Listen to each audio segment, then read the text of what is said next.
Welcome back. ರಾಜ್ಯದ ಕೋಟ್ಯಾಂತರ ರೈತರಿಗೆ ಕೇಂದ್ರದ ಬಿಗ್ ಆಘಾತ. ರಾಜ್ಯದ ರೈತರಿಗೆ ಕೇಂದ್ರದಿಂದ ಮಹಾ ಮೋಸ. ದೇಶದ ಬೆನ್ನೆಲುಬು ರೈತಾಪಿ ವರ್ಗ. ಕೋಟಿ ಕೋಟಿ ರೈತರಿಗೆ ಹಾಗಾದ್ರೆ ಸೆಂಟ್ರಲ್ ಗವರ್ನಮೆಂಟ್ ಮೋಸ ಮಾಡ್ತಾ? ರಾಜ್ಯದ ರೈತರಿಗೆ ಕೇಂದ್ರದಿಂದ ಮೋಸ ಆಗಿದೆಯಾ? ರೈತರಿಗೆ ಕೇಂದ್ರದಿಂದ ಪೂರೈಕೆ ಆಗ್ತಿಲ್ವಂತೆ ರಸಗೊಬ್ಬರ. ಬೇಡಿಕೆಯ ಅರ್ಧದಷ್ಟು ಪೂರೈಕೆ ಆಗಿಲ್ಲ ರಸಗೊಬ್ಬರ. ರಾಜ್ಯದಲ್ಲಿ ರಸಗೊಬ್ಬರದ ಭಾರಿ ಪ್ರಮಾಣದ ಕೊರತೆಗಳು ಕಾಣ್ತಾ ಇದೆ. ರಸಗೊಬ್ಬರದ ಕೊರತೆಯಿಂದ ಸಂಕಷ್ಟದಲ್ಲಿ ಅನ್ನದಾತರು ಬಾಯ್ ಬಡಕತ್ತಿದ್ದಾರೆ. ರಾಜ್ಯದ ಹಲವು ಜಿಲ್ಲೆಗಳಲ್ಲಿ ಗೊಬ್ಬರ ಸಿಗದೆ ರೈತರು ಕಂಗಾಲು. ರೈತರ ಬೇಡಿಕೆಗೆ ಅನುಗುಣವಾಗಿ ಪೂರೈಕೆ ಆಗ್ತಾ ಇಲ್ಲ ರಸಗೊಬ್ಬರ. ಹಂಚಿಕೆಗೆ ಅನುಗುಣವಾಗಿ ರಸಗೊಬ್ಬರ ಸರಬರಾಜು ಮಾಡದ ಕೇಂದ್ರ. ಜೂನ್ ತಿಂಗಳಲ್ಲಿ 5,83,333 ಲಕ್ಷ ಮೆಟ್ರಿಕ್ ಟನ್ ರಸಗೊಬ್ಬರದ ಅವಶ್ಯಕತೆ ಇತ್ತು. ಕೊಟ್ಟಿದ್ದು ಎಕಶ್ಚಿತ್ ಕೇವಲ ಆಫ್ಟರ್ ಲಕ್ಷಾಂತರ ಅಥವಾ ಲಕ್ಷದಷ್ಟು ಮಾತ್ರ. ಏಪ್ರಿಲ್ ಜೂನ್ ವರೆಗೂ 14,40,000 ಟನ್ಗಳಷ್ಟು ಅಗತ್ಯತೆ ಇತ್ತು. 929 ಮೆಟ್ರಿಕ್ ಟನ್ ಮಾತ್ರ ನೀವು ಪೂರೈಕೆ ಮಾಡ್ತೀರಿ ಅನ್ನೋದಾದ್ರೆ ಇದುವರೆಗೂ 8,12,000 ಮೆಟ್ರಿಕ್ ಟನ್ಗಳು. ನೋಡಿ, 5 ಲಕ್ಷದಷ್ಟು ಮೆಟ್ರಿಕ್ ಟನ್ನಿನ ರಸಗೊಬ್ಬರದ ಅವಶ್ಯಕತೆ ಇದ್ದಾಗ ಸೆಂಟ್ರಲ್ ಗವರ್ನಮೆಂಟ್ ಪೂರೈಕೆ ಮಾಡೋದೆಷ್ಟು? 1 ಲಕ್ಷ ಮೆಟ್ರಿಕ್ ಟನ್ನು. ತೊಳೆಯೋದಕ್ಕೆ ನೀರಿಲ್ಲ, ಹೆಸರು ಮಾತ್ರ ಸಮುದ್ರ ರಾಜ ಅಂದಂಗಾಯ್ತು. ರಾಜ್ಯದ ಲಕ್ಷಾಂತರ ರೈತರು ಪಕ್ವವಾಗಿರುವಂತಹ ಭೂಮಿಯನ್ನು ನಂಬಿಕೊಂಡು, ಕೃಷಿಯನ್ನು ನಂಬಿಕೊಂಡು ಬದುಕ್ತಾ ಇರುವಂತಹ ರೈತರು ಇವತ್ತು ರಸಗೊಬ್ಬರಕ್ಕಾಗಿ ಸೊಸೈಟಿಯ ಮುಂದೆ ಸಾಲುಗಟ್ಟಿ ನಿಲ್ಲುವಂತಹ ಪರಿಸ್ಥಿತಿ. ಇನ್ನು ನಮ್ಮಿಲ್ಲಿನ ಕೃಷಿ ಇಲಾಖೆ ರಾಜ್ಯದ್ದು, ನಮ್ಮ ರೈತರಿಗೆ ಏನೇನು ಸಮಸ್ಯೆ ಇದೆ, ಅವರಿಗೆ ಏನೇನು ಬೇಕು, ಕೇಂದ್ರಕ್ಕೆ ಒತ್ತಡ ಹಾಕೋಣ, ಕೇಂದ್ರವನ್ನು ಕನ್ವಿನ್ಸ್ ಮಾಡೋಣ, ನಮ್ಮ ರಾಜ್ಯಕ್ಕೆ ಸಿಗಲೇಬೇಕಾದಂತಹ ಮೆಟ್ರಿಕ್ ಟನ್ಗಳಷ್ಟು ರಸಗೊಬ್ಬರಗಳನ್ನು ಹೆಂಗಾದ್ರೂ ಮಾಡಿ ರೈತರಿಗೆ ರೀಚ್ ಮಾಡಿಸೋಣ ಅನ್ನೋ ಆಸಕ್ತಿ, ಇರಾದೆ, ಉನ್ಮಾದ ಇರೋ ಯಾವನೊಬ್ಬನು ಗಂಡಸೂ ಇಲ್ಲ ನಮ್ಮ ರಾಜ್ಯದಲ್ಲಿ. ಇನ್ನು ಈ ಕೃಷಿ ಖಾತೆ ಅನ್ನೋದು ಇನ್ನೂ ಹಂಚಿಕೆ ಆಗಿಲ್ಲ, ಅದು CM ಅವರ ಕೈಯಲ್ಲೇ ಇದೆ. ಅವರಿಗೂ ಕೂಡ ಇದರಲ್ಲಿ ಒಂದಷ್ಟು ಆಸಕ್ತಿ ಬೇಕಲ್ಲ. ನಾವು ಇವತ್ತು ಬೆಳಗ್ಗಿನಿಂದಲೂ ಕೂಡ ವಿಸ್ತೃತವಾದಂತಹ ಸುದ್ದಿಯನ್ನು ಬ್ರೇಕ್ ಮಾಡ್ತಾ ಇದ್ದೀವಿ. ನಮ್ಮ ರೈತರಿಗೆ ಏನೇನು ಬೇಕು ಇಂಡೆಂಟ್ ಮಾಡೋದಕ್ಕೂ ಆರ್ಡರ್ ಮಾಡೋದಕ್ಕೂ ಒಬ್ಬ ನಿಲ್ವಂತಿಲ್ಲಿ. ಇನ್ನು ನಾವು ರೈತರ ಪರ, ಇನ್ನು ನಾವು ರೈತರ ಕುಟುಂಬದ ಪರ, ಇನ್ನು ನಾವು ರೈತರ ಸಮಸ್ಯೆಗಳ ಪರ ಅಂಥೇಳಿ ಬಾಯ್ ಬಡ್ಕೊಂಡು ಮತಗಿಟ್ಟಿಸಿಕೊಳ್ಳುವ ರಾಜಕಾರಣಿಗಳೇ ನೀವು ತೊಟ್ಟಿರುವ ಲಂಗೋಟಿಯನ್ನು ಮುಖಕ್ಕೆ ಮಾಸ್ಕ್ ಥರ ಹಾಕೊಂಡು ಮುಚ್ಕೊಂಡು ಹೋಗಿ. ನಿಜಕ್ಕೂ ಅಸಹ್ಯ ಅನಿಸುತ್ತಿದ್ದು, ಅಸಹ್ಯ ಅನಿಸುತ್ತೆ. ಈ ದೇಶದ ರೈತ ಕೇವಲ ದೇಶದ ಬೆನ್ನೆಲುಬು ಮಾತ್ರ ಅಲ್ಲ, ಪ್ರತಿಯೊಬ್ಬ ಜನಪ್ರತಿನಿಧಿಯ ಕಾರಿಗೆ ಹಾಕುವ ಡೀಸೆಲ್ಗೂ ಸಂಬಳ ಕೊಡೋ ದಣಿ ಆತ.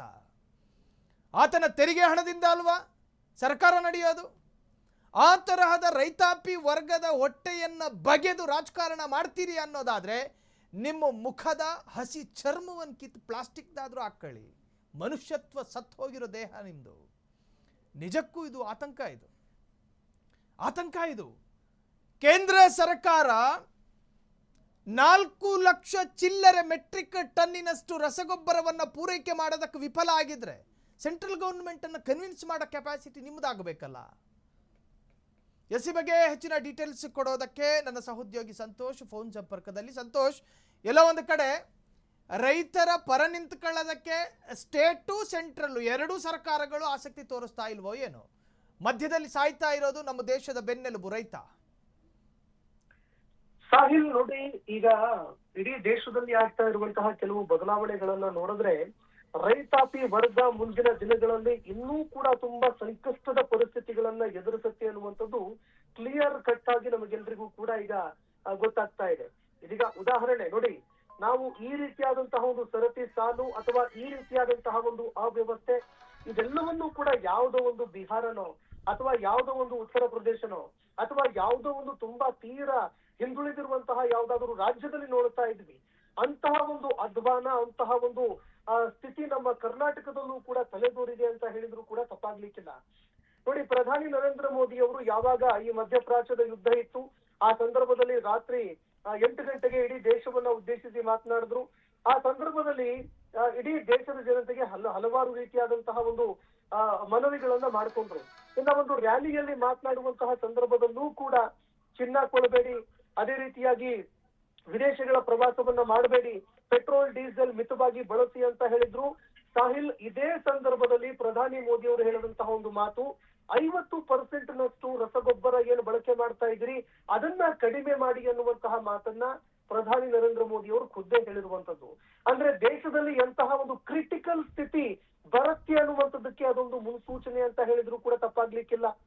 ಹೀಗಾಗಿ ಈಗ ಕೇಂದ್ರ ಸರ್ಕಾರದಿಂದ ಪೂರೈಕೆ ಆಗ್ಬೇಕಾಗಿರುವಂತಹ ಗೊಬ್ಬರ ಏನಿದೆ ಅದಕ್ಕೆ ಏನ್ ಹೇಳುತ್ತೆ ಕೇಂದ್ರ ಸರ್ಕಾರ ಅನ್ನುವಂತಹ ಪ್ರಶ್ನೆ ಒಂದು ಕಡೆ. ಇನ್ನ ರಾಜ್ಯ ಸರ್ಕಾರ ಹನಿಮೂನ್ ಮೂಡ್ ನಿಂದ ಯಾವಾಗ ಹೊರಗಡೆ ಬರುತ್ತೆ, ಈ ರೈತರ ಅಹವಾಲನ್ನ ಯಾವಾಗ ಕೇಳತ್ತೆ ಅನ್ನುವಂತಹ ಪ್ರಶ್ನೆ ಕೂಡ ಇರುವಂತದ್ದು. ಥ್ಯಾಂಕ್ ಯು ಸಂತೋಷ್ ತಮ್ಮೆಲ್ಲ ಡೀಟೇಲ್ಸ್ಗೆ. ಸೊ ಎಲ್ಲೋ ಒಂದು ಕಡೆ ರಾಜ್ಯ ಸರ್ಕಾರವೂ ಕೂಡ ಇದನ್ನು ಪರಿಣಾಮಕಾರಿಯಾಗಿ ರೈತನಿಗೆ ಗೊಬ್ಬರ ರೀಚ್ ಆಗಬೇಕು ಅಂತ ಹೇಳಿ ಕೆಲಸ ಮಾಡ್ತಿದ್ದಂಗೆ ಕಾಣ್ತಾ ಇಲ್ಲ. ಇನ್ನು ಕೇಂದ್ರ ಸರ್ಕಾರದ ವಿರುದ್ಧ ಹಸ್ತಕ್ಷೇಪ, ಕೇಂದ್ರ ಸರ್ಕಾರವನ್ನು ಬೊಟ್ಟು ಮಾಡಿ ಆರೋಪವನ್ನು ಮಾಡುವಂತಹದ್ದು ನಿಜಕ್ಕೂ ಕೂಡ ಇಬ್ಬರು ಕಟಕಟೆಯಲ್ಲಿ ನಿಲ್ಲಬೇಕಾದಂತಹ ಅಕ್ಯೂಸ್ಡ್ಗಳೇ ಆರೋಪಿಗಳ ಸ್ಥಾನದಲ್ಲಿ ನಿಂತ್ಕೋತಾರೆ. ರೈತರ ಜೀವ ಮತ್ತು ಜೀವನದ ಜೊತೆ ಚೆಲ್ಲಾಟ ಆಡ್ತೀರಿ ಅನ್ನೋದಾದರೆ ನಿಜಕ್ಕೂ ಕೂಡ ಇದಕ್ಕಿಂತ ದೊಡ್ಡ ದುರಂತ ಕರ್ನಾಟಕದ ಪಾಲಿಗೆ ಮತ್ತೊಂದಿಲ್ಲ. ನಿಜಕ್ಕೂ ಅತ್ಯಂತ ವಿಪರ್ಯಾಸದ ಸಂಗತಿ.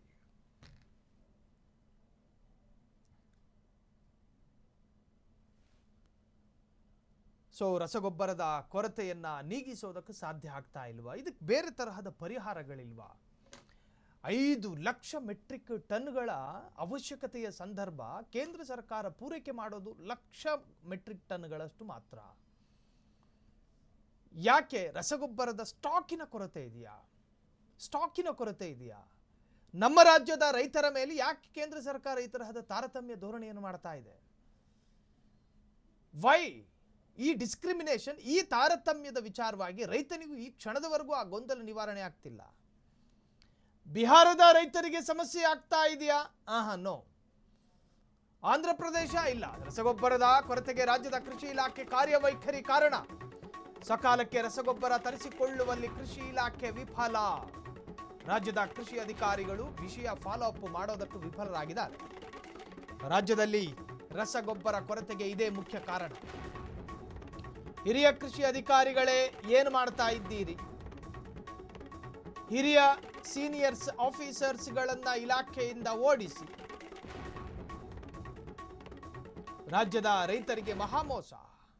ಇದನ್ನು ಹೆಂಗೆ ಸಹಿಸಿಕೊಳ್ಳೋಣ? ಇದನ್ನ ಹೆಂಗೆ ತಾಳಿಕೊಂಡು ಕೂತ್ಕೊಳ್ಳೋದು? ಇವತ್ತಲ್ಲ ನಾಳೆ ಸರಿಯಾಗುತ್ತೆ ಅಂತ ಹೇಳಿ ಗೊಬ್ಬರಕ್ಕಾಗಿ ರೈತನು ಸಾಲುಗಟ್ಟಿ ನಿಂತಿರುವಂತಹದ್ದು. ಸಾಲುಗಟ್ಟಿ ಯಾರನ್ನ ಸಾಕೋದಕ್ಕೆ? ರೈತ ಕೃಷಿ ಮಾಡೋದು ಕೇವಲ ತನ್ನ ಹೆಂಡ್ರು ಮಕ್ಕಳಿಗೆ ಮಾತ್ರನ ಅಲ್ಲ, ಇಡೀ ನಾಡಿಗೋಸ್ಕರ ಆತ ಕೃಷಿ ಮಾಡ್ತಾನೆ. ಅಲ್ಲಿನ ಕೃಷಿ ಫಸಲು ಬಿಟ್ಟಾಗ ಕೇವಲ ತನ್ನ ಮಡದಿ ಮಕ್ಕಳಿಗೆ ಮಾತ್ರ ಹಂಚುತ್ತಾನ ಇಲ್ಲ, ಇಡೀ ಊರಿಗೆ ಹಂಚುತ್ತಾನ ಆತ. ರೈತನ ಮುಖದಲ್ಲಿ ನಗು ಬೀರಿದ್ರೆ ರಾಜ್ಯ ನಕ್ಕದ ಹಾಗೆ.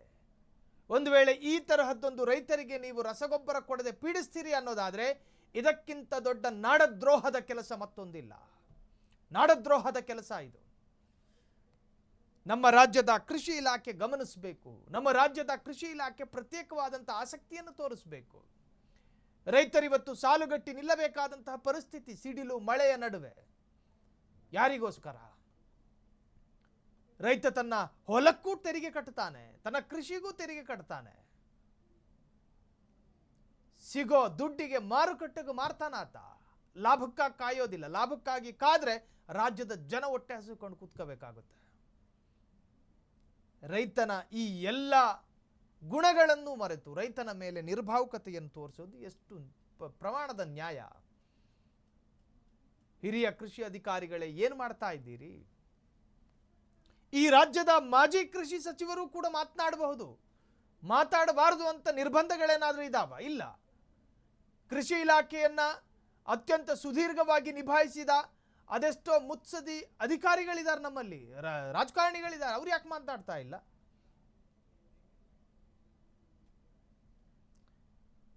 ಸೊ ಈ ಎಲ್ಲ ಕಾರಣಗಳಿಂದ ನಮ್ಮ ರೈತರು ಒಂದು ತರಹದ ಕಷ್ಟಗಳನ್ನು ಅನುಭವಿಸ್ತಾ ಇದ್ದಾರೆ. ಈ ರಾಜ್ಯದಲ್ಲಿ ರೈತರ ಪರವಾಗಿ ಕೆಲಸ ಮಾಡಿರ್ತಕ್ಕಂತಹ ಸುದೀರ್ಘ ರಾಜಕಾರಣಿಗಳು ನಮ್ಮ ರಾಜ್ಯದಲ್ಲಿದ್ದಾರೆ. ರೈತರಿಗೆ ಸರಿಯಾದ ಕಾಲಕ್ಕೆ ರಸಗೊಬ್ಬರ ಪೂರೈಕೆ ಆಗದ ಸಂದರ್ಭದಲ್ಲಿ ಆ ಪ್ರಾಬ್ಲಮ್ಗೊಂದು ಪರಿಹಾರ ಹುಡುಕುವ ಎಕ್ಸ್ಪರ್ಟ್ಗಳಿಲ್ವ ನಮ್ಮ ರಾಜ್ಯದಲ್ಲಿದ್ದಾರೆ. ಅವ್ರು ಯಾಕೆ ಮಧ್ಯಪ್ರವೇಶ ಮಾಡಬಾರ್ದು? ಅವ್ರು ಯಾಕೆ ಇದಕ್ಕೊಂದು ಪರಿಹಾರವನ್ನು ಕಂಡುಕೋಬಾರ್ದು?